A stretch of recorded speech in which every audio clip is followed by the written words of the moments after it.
পঞ্চগড়ে শত কোটি টাকা ব্যয়ে ৭টি নদী ও খাল খনন করা হলেও এখন সেগুলো মরাখালে পরিণত হয়েছে। নদীর পানি ধারণ ক্ষমতা ও বন্যার ঝুঁকি হ্রাস, জলাবদ্ধতা দূরীকরণ, মৎস্য ও কৃষি উৎপাদন বৃদ্ধির লক্ষ্যে নদীগুলো খনন করা হলেও সেই নদীতে নেই নাব্যতা, মিলছে না মাছ ও নুড়ি পাথর। সংশ্লিষ্টরা বলছেন, অপরিকল্পিতভাবে নদীগুলো খনন করায় সরকারের শত কোটি টাকা জলেই ভেসে গেছে। জেলার আর্থ-সামাজিক উন্নয়নে কোনো ভূমিকাই রাখতে পারেনি। পঞ্চগড় থেকে কামরুজ্জামান টুটুলের প্রতিবেদন। পঞ্চগড়ে ছোট ছোট ৩৩টি নদী থাকলেও অধিকাংশ মৌসুমী নদী।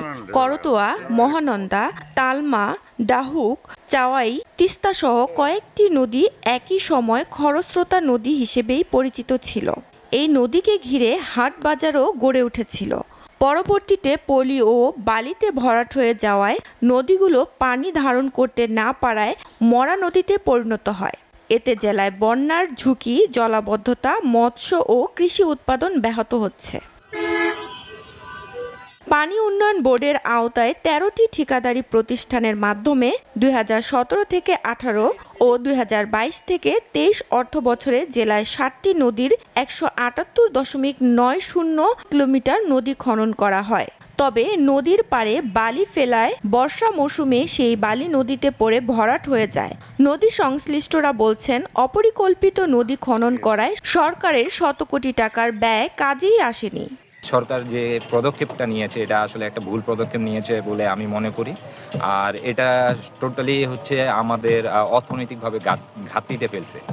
আর নদী নিয়ে যারা জীবন জীবিকা করে তারা বলছেন, নদীতে পর্যাপ্ত পানি না থাকায় মিলছে না মাছ, মিলছে না নুড়ি পাথর। এখন নদী হয়েছে কৃষিক্ষেত। সাধারণ শ্রমিক যারা নদী থেকে ইনকাম করত তারা কিন্তু এখন অসহায় হয়ে পড়েছে। নদী ড্রেজার দিয়ে খনন করার পরে তল থেকে পাথর আর বালু সব উত্তোলন করে সারা করে দিছে।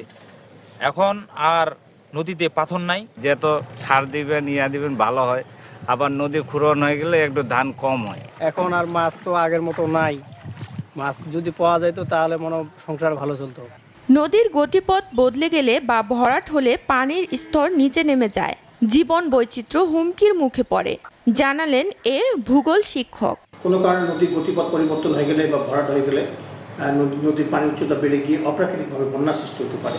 এতে পরিবেশে ব্যাপক প্রভাব পড়তে পারে। পাশাপাশি নদীর যে প্রাণীজ সম্পদ আছে, মাছ ও অন্যান্য প্রাণী, এগুলো বিলুপ্ত হয়ে যাওয়ার পসিবিলিটি আছে।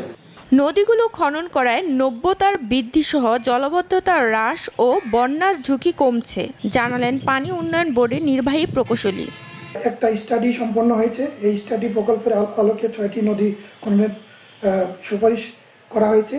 এই স্টাডি প্রকল্পের সুপারিশের আলোকে আমরা ডিপিপি প্রণয়নের মাধ্যমে নদীগুলো খননের প্রয়োজনীয় ব্যবস্থা গ্রহণ করব। পানি উন্নয়ন বোর্ডের তথ্য অনুযায়ী ৭ নদীর ১৭৮.৯০ কিলোমিটার খননে ব্যয় হয়েছে ৯৬,৮৮,০০,০০০ টাকা। SATV news desk.